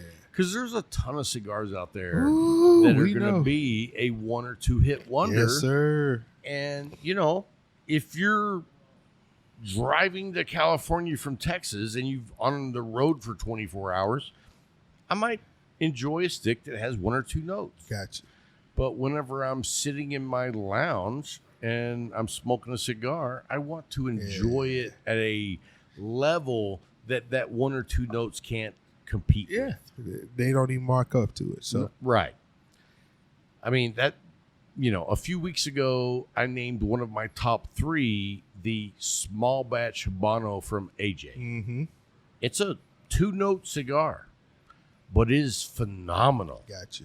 And so I really enjoy that. But then when I want to kick it up a notch, my second cigar on the Okay. list is the Arturo Fuente, and it's called the Divine Inspiration. Divine inspiration. And let me tell you something. I was very fortunate to have a close friend, old Coxon, said I should try this. And I asked him some questions about it first because, if you're going to recommend a cigar to me, I'm going to make sure that it's in my wheelhouse. Yeah, and I want to make sure that you're telling the truth, because I don't want you to tell me, well, it's good. Well, why is it good? If you can't give me a reason why you enjoyed it, I ain't taking that trip. I'm good. And so I asked Jay about the Divine Inspiration. Uh-huh. He brought me one back here. And, dude, it's not even a medium. Mhm. It's lighter than a medium. Mm. And it has been lights out, one of the best cigars I've smoked this year. Wow. Lights out. Wow. It's I mean, you think of what AJ does, True. and it's like the opposite. It's not going to have that big finish. It's not going to be powerful. It's actually very delicate. It's mellow all the way through. It's very mellow. It doesn't even reach the medium plateau. That's that cool smoker. You can sit back and just puff off that and just keep. Yeah. All right, I gotta try that. You giving me enough information on it that I'm gonna try it. The retro hell is amazing. And let's just do a comparison. Like if you were to set this up against the My Father's Lee Bijou, 1922. That's a powerhouse. Yes, it is. This cigar, in comparison, would almost be at the level of, well, I'm not even smoking. I'm just puffing on this cigar, but I'm not getting anything from it. So when you graduate from the powerful Powers. cigars and go backwards, and you get a cigar that is this delicate, it's like I'm taking a new journey. You know what I'm saying? Gotcha. I was really not even a big fan of light cigars. Yeah, because that's where I was getting ready to go with this. Knowing you when I first met you, where it was just like power bomb after power bomb after power bomb. To hear you talk that way about something that you say that's not even a medium, it's lighter than a medium. I thought be people that excited did about not it. smoke powerhouses were pussies. Yeah, you said it a lot, but for you to talk that way now, it's just like, man, look at this dude on his journey, man. Look at this dude on his journey. It has been, and this is only my third one. Uh-huh. I had 2 this week, and I was blown away because I'm going to tell you right now, I have not been a huge fan of Arturo cigars, but this one has my attention. It's like, I don't know who blended this particular cigar, but you have my attention. Gotcha. Yeah, it's been great. If you haven't had it, I definitely recommend that you try this particular cigar, which is the Divine Inspiration. Gotcha. All right. And, I don't know what Divine is, but it inspires the shit out of me. It takes him away from that bullish guy. He's becoming more refined. Still in his Hawaiian shirts, though. You see, oh Lord, no. That one, No. Oh God, why'd it get brighter in this room? Now, what's your third one, bro? So my third one this week is probably going to be no surprise, but it is the box press Torpedo Sun Grown by Tabanero. I knew it was a Tabanero. I mean, the Sun Grown Tabanero, and you know what's funny is, I had a complication at my regular job, and I had to go over to a location in the middle of the night, and there was a employee there that was performing his duties. He came over and talked to me and told me that he had smoked some Drew Estates, and I immediately was like, you know what, bro? I got a Tabanero here. I would like you to try this, so let me know what you think, because I would like to bring you from the dark side. Dude, text me the next day and said, wow, this cigar is awesome. And I was like, I'm not going to recommend shit. True. That's true.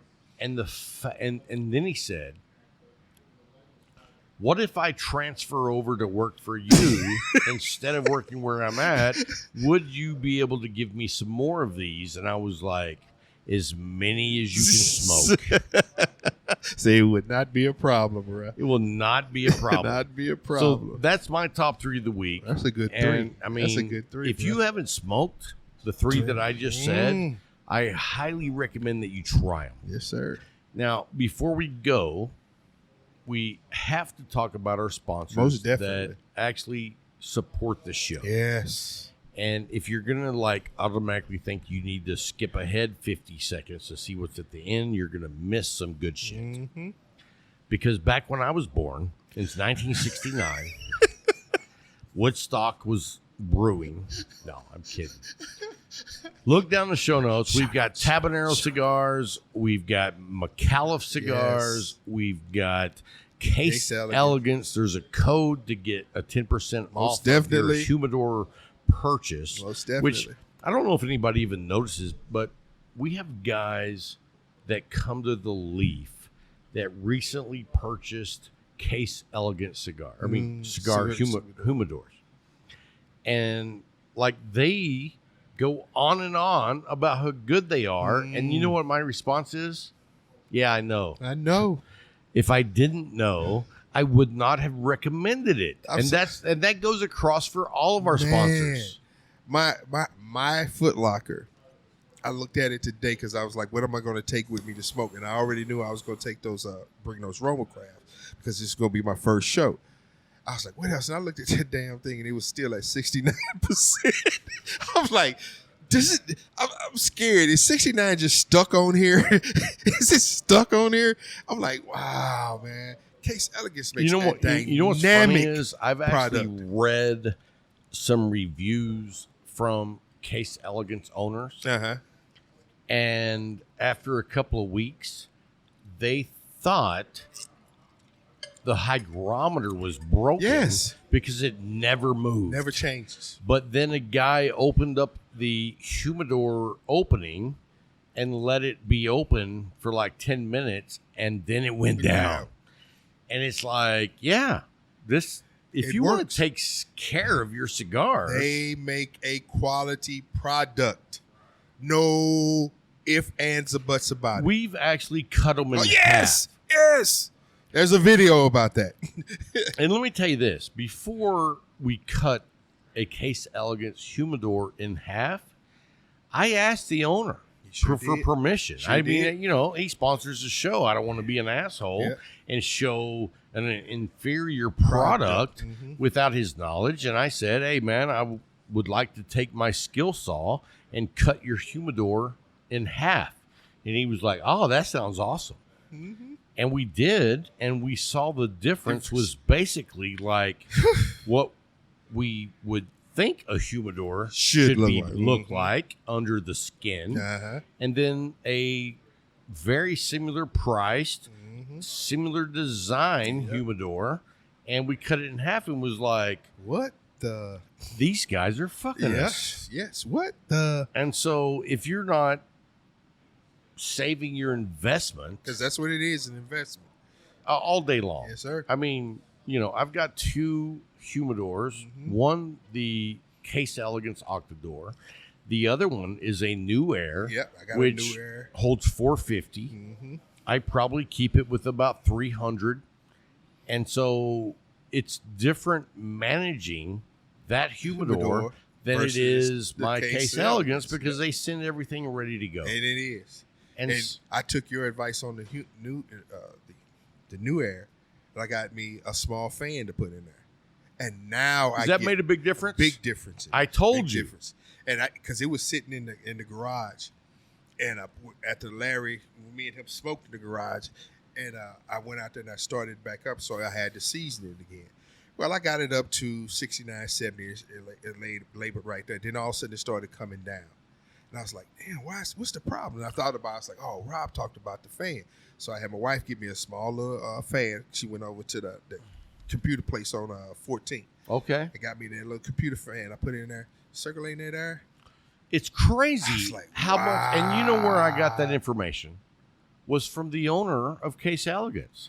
He was like, you should have a fan in your humidor so that the level of humidification circulates evenly. And so, great information. Let me tell you something.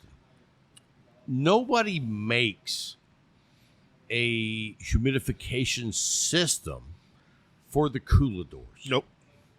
I'm making one. You are? I'm making one. Okay. Like, I have figured out what I think is going to work.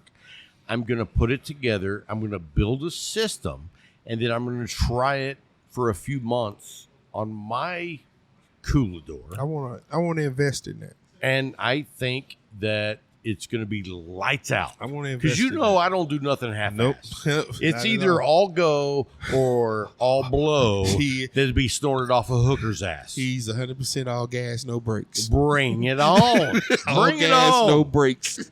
I'm like in a Toyota Camry back from like 1980 that has no motor, but we are on a hill with a 90-degree drop. And we are like flying down this mountain. All gas, no all brakes. All gas, no brakes. But he tried to kill us, y'all. I think, you know what? I'm either going to kill us all or we're going to revolutionize the New Air or the other similar brands of humidors because the space that they provide is fantastic. But the humidity level is something hard to control. Challenge. Yes, it's hard to control. So why not streamline that and make that accessible to the guys that say, you know what, I want to have that many cigars. So I've done a lot of research over the last couple of weeks, and I think I have an idea that will work. And after we perfect it, I'm going to sell it. Yeah, I want to invest in that. I even got my my niece's fiance. He has developed numerous apps. He did 2 for Google. he is great at it. We can try to get him to develop an app so that on your phone, on your tablet, we can monitor your system. So we'll have an app with it. I'm gonna talk to him tonight about that. Awesome. I'm gonna talk to him tonight about that. I got a solid idea of what will work, and my thought process is based on a shit ton of things that don't work. Yeah, and because there are a lot of them. And right now, I have it like where I want it to be, but at the same time, I know it could be a lot more automated. Gotcha. You know what I mean? Gotcha. Because nobody wants to jack with their humidor No. daily. I don't want to jack with it once a week. Nope.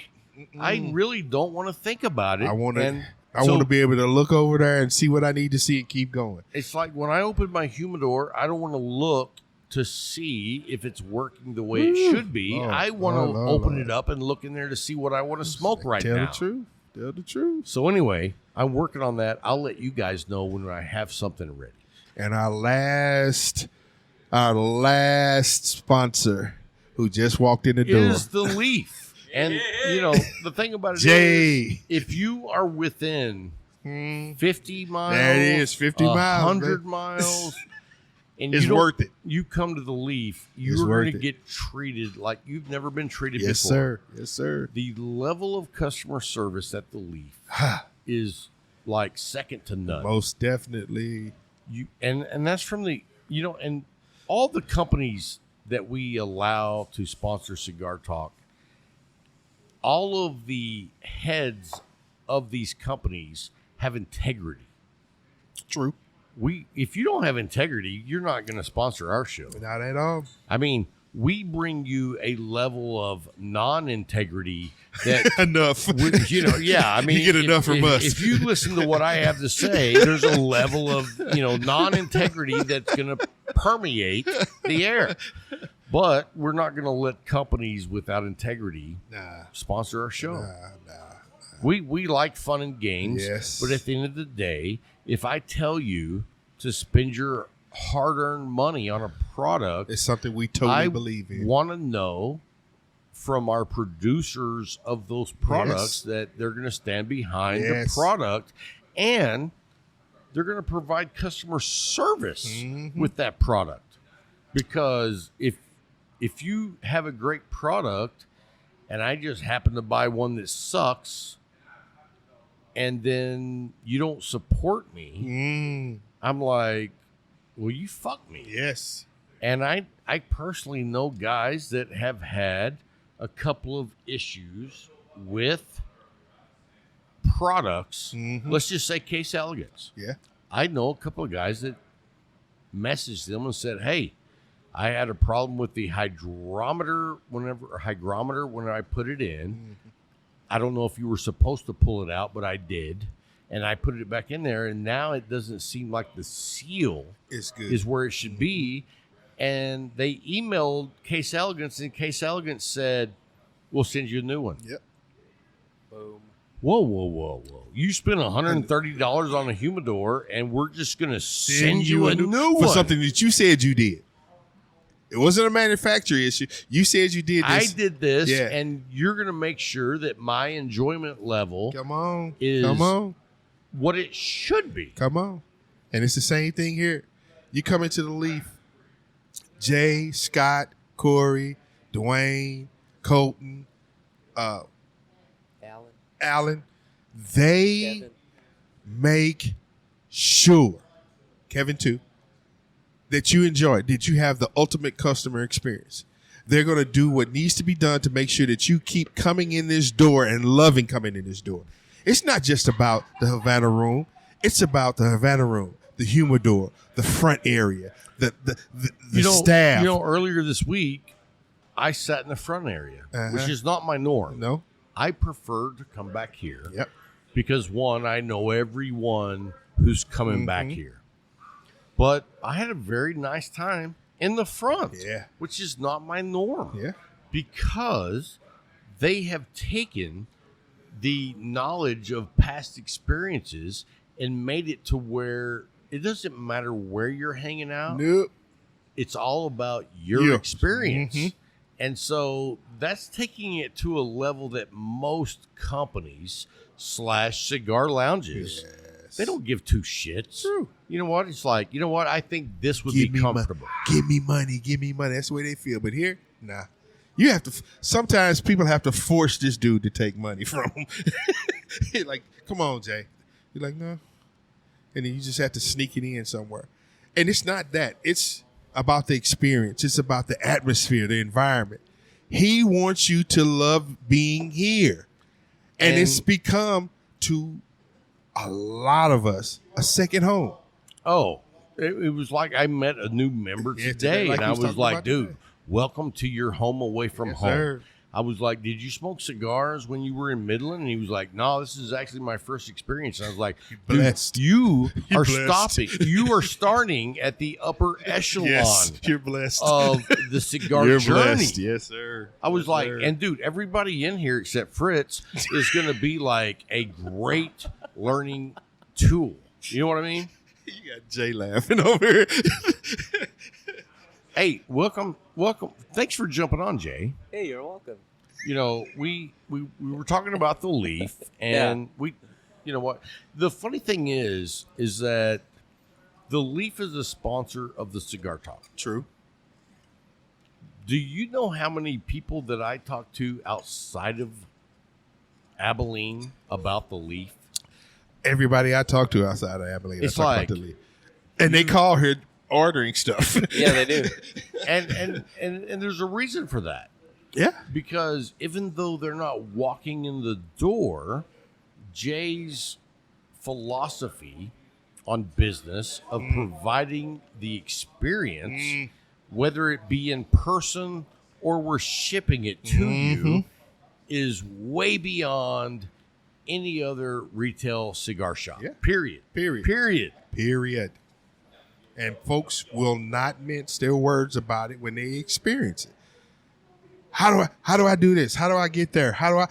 Hey, call them. The number's down there in the show notes. They will answer. They will take care of you the way they take care of you if you were walking in the door. Right. The exact And same experience. If you have questions, They're going to ask, and they're going to answer to the best of their ability.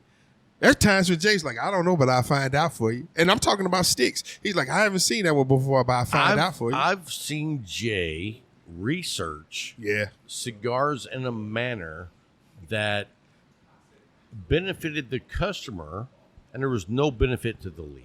Yeah. Because you tell me what you're looking for. I don't have that, But I help but you I get will it. find it for you. I will help you get it. Dude, how many cigar shops do that? Nobody. You can't go to Walmart and get them to do that. They don't sell it, but Target does. No, they're not going to give you any information. Right. And I'm just being real about it. This And man so- opened up his mouth about it. He'll tell you because it's all about the community to him. It's about the experience. So when you get somebody that thinks that way, yeah, they can be a sponsor of Cigar Talk. Thank you. And that's the bottom line. Yep. Because you know what? We could have a ton more sponsors, yeah. but we're not going to do that because it's rare to find the level of consumer appreciation That's a across good the word. board. Those are good words about it. Yeah. I mean, when you appreciate that your consumers is generating revenue for you, and your idea of your business model is to make those people happy. That's not the general rule of business anymore. The business model now is how many pairs of tennis shoes can I make you buy? Yeah. I don't Quality give a over fuck quantity, yeah. if they fit you. I don't care if they're comfortable. Yeah. I don't care if they last for more than 3 weeks. But that's not how Jay runs the Leaf. Jay has a long-term vision. Talk about it, Jay.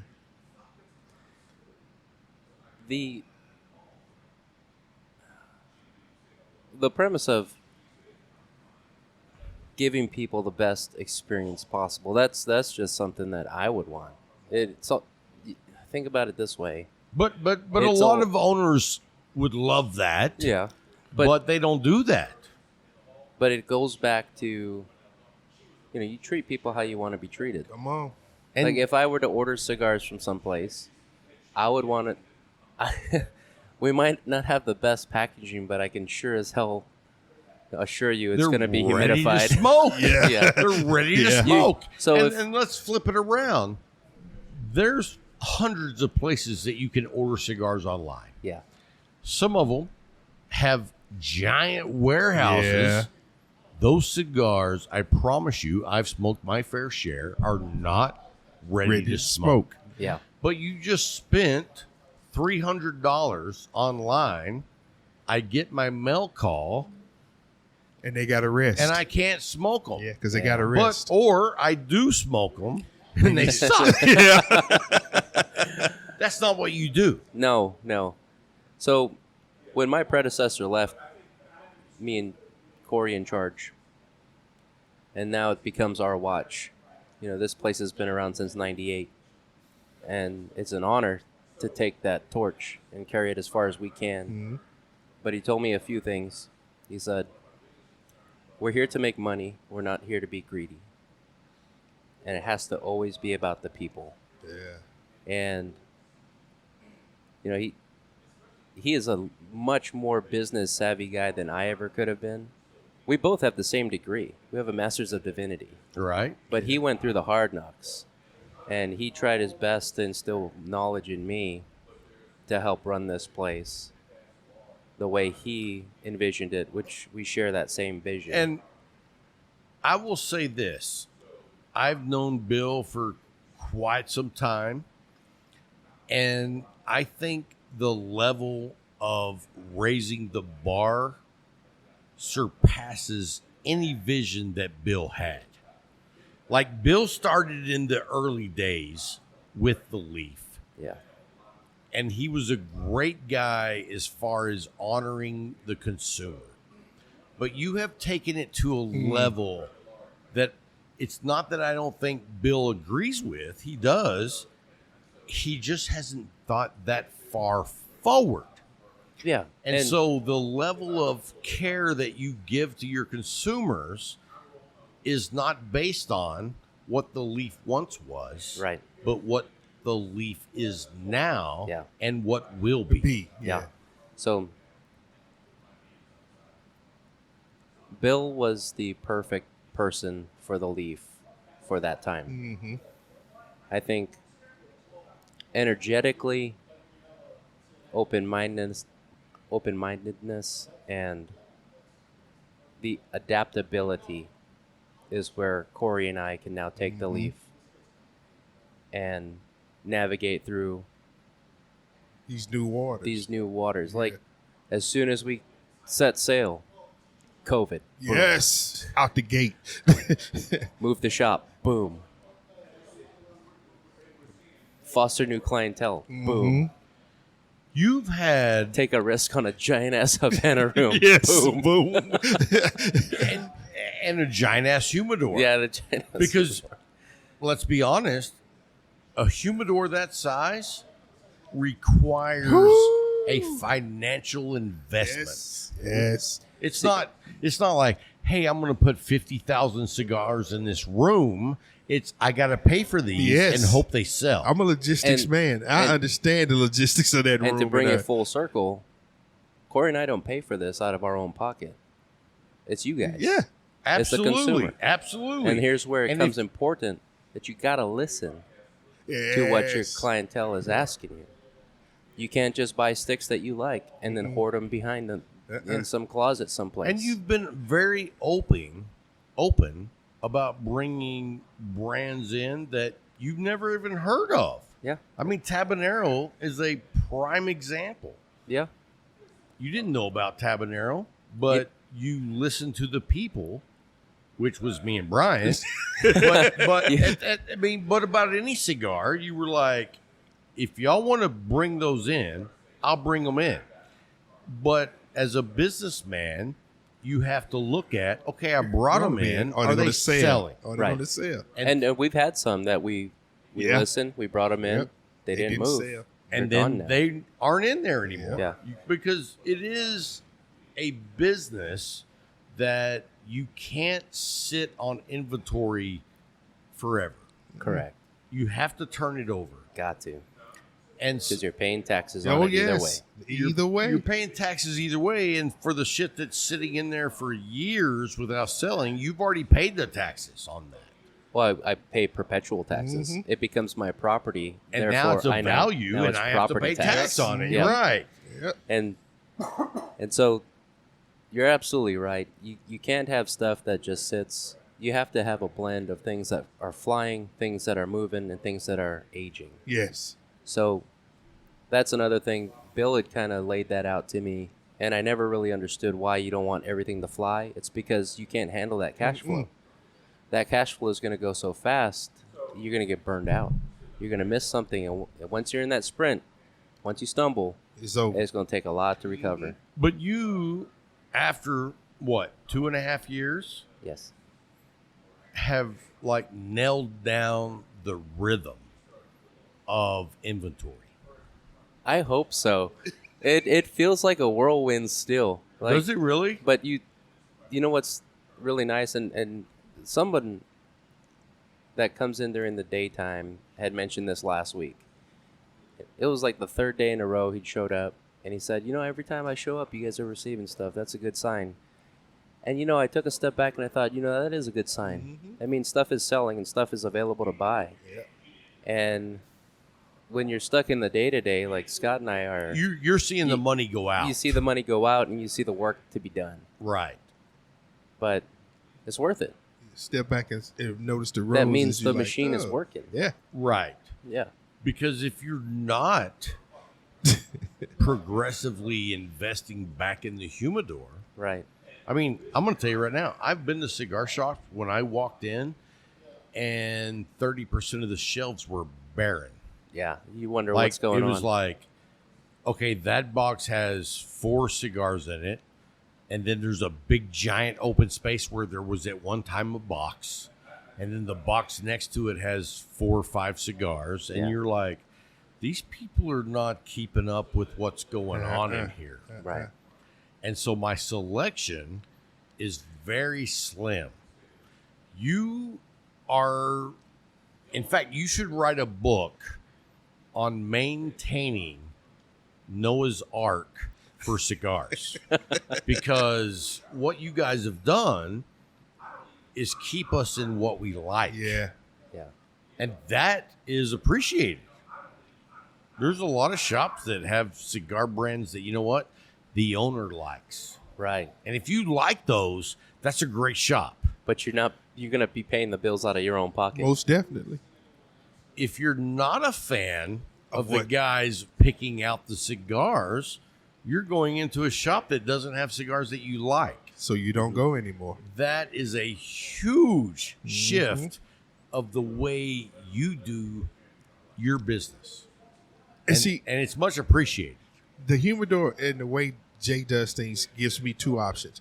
There are things that I purchase regularly that he knows of. Yep. But then there are things that he brings in, and it's a binge spin for me that I don't even have a problem with. Like I'm smoking the Divine the Craft 22, Inspiration. the Craft 22s. When he put that out, I was like, I got to get this. Well, and I got to Jake, get this. And Jake can testify that, when I usually come by and buy lots of singles because I do like smoking different products. But when the Craft 22 came out, I sent him a message and was like, dude, put one of those boxes back for me. I want one. And Jay, being who he is, didn't put one back for me. He showed up in 20 minutes to the studio and was like, hey, here's that box you wanted. And I was like, holy crap. And I put it in my very large humidor, and I put it at the back. It still has the cellophane on the until box. today. I saw that. Yep. And so it's like, what other cigar shop could you do that at? None. None. And so Abilene, Texas doesn't realize The blessing. what they have The true here. blessing, man. Now, Jay and Corey were nominated for the Entrepreneurs of the Year. Mm-hmm. They didn't win because they are drug peddlers. Tobacco. And people can't get over that. Yeah. People can't sign off on nicotine. That was 2 years ago. Right. This year we were nominated for Community Investment Award. Okay. And we were a finalist in that. Which was easier for people to swallow because you're helping people. But when you tell people you're pushing nicotine, they don't want to be part of that team. But you guys have done it where this is not just a retail shop. This is the community that we want to be a part of. Yeah. I mean, think about that. There was a guy that came in today. So he's he bought 20 of those custom blends from Rojas. And this other dude that was in the humidor was shopping around. He's new to the game. And so they got to talking in the humidor. Then later when he came out, I said, what'd you find? So I'm going through and I'm like going one by one. It's like, you're going to like this. This is why I like this one. You're going to like this. These are the notes you might get off of this one, depending on your palate. And then this one I would smoke first. And, going through. And that education yes. is unbelievable because not very many shops do that, bro. Well, and this dude was a Marine, right? And so he started smoking cigars overseas. And so he'd do it as a celebratory type of thing. They come back alive, they smoke a stick. That was the thing. Mm-hmm. So he said once I got out, I wanted to pick up these cigars again just to get that feeling back, to reminisce. I was like, this is the perfect place for you, man. Most definitely. And so I'm ringing up his sticks, and I noticed that he has one of these ones that this guy bought. And I said, oh, you're going to like that one. It's got a shaggy foot, and this is what that means. But he goes, oh, yeah, he just gave that to me. I was like, yeah, I figured he did. He bought 20 of them. Wow. And he goes, yeah, like, he didn't have to do that, man. I was like, that's what we do. The community. We find something good, we share it. And a prime example of that is several weeks ago, Bryant was out of town or something, and Will Coxon sat in. Mm-hmm. And we were lighting up cigars, and I had just cut a Caesar. And I was like, hey, man, don't you love these? And he was like, I've actually never had one of those. And I was like, you motherfucker.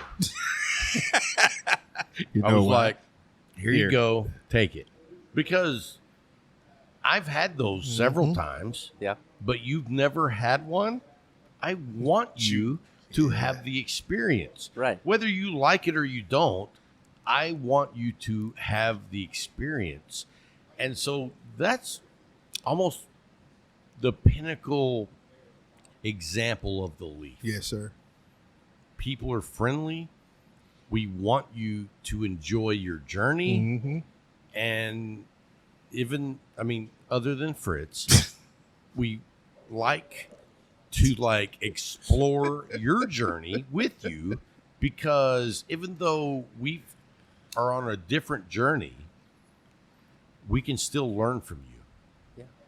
That's awesome. Why are you shaking your head? Dude, you are you. I could anytime that name comes up, it's always in a negative.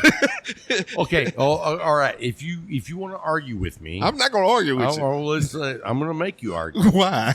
You tell me a time reference that name is a good thing. Boom. Can't do it, can you? Boom. Exactly. Me and Fritz sat here one day and had a great conversation. And then he wanted you to lick his ball sack. I'm done. And you said no. I'm done. I'm done. Jay, you weren't here, but I came back here. I started setting up all the equipment. Yeah. And I'm minding my own business. And I hear a voice from a guy named Fritz says, oh, it takes you longer to set up than it does to do the actual show. And I said, that's not true. And I kept on getting ready. There you go. And you know what he had to say? Not a motherfucking thing. Because what I said was true. And cut it off. Yep. Straight off the That's not true. You can't argue with that. Nope. Squashed it. Boom. End. You can't tell me something about this show that we do that I don't know on the technical side and be complete bullshit and not expect me to call you on it. That's not true. And I hope you guys enjoyed the show this week. Oh, yeah. Until next time, Keep smoking. that's what we've been missing, bro. Happy trails to you. Keep smiling until then. Who cares about the clouds when we're together? Just sing a song and think about sunny weather. Happy trails to you till we meet again.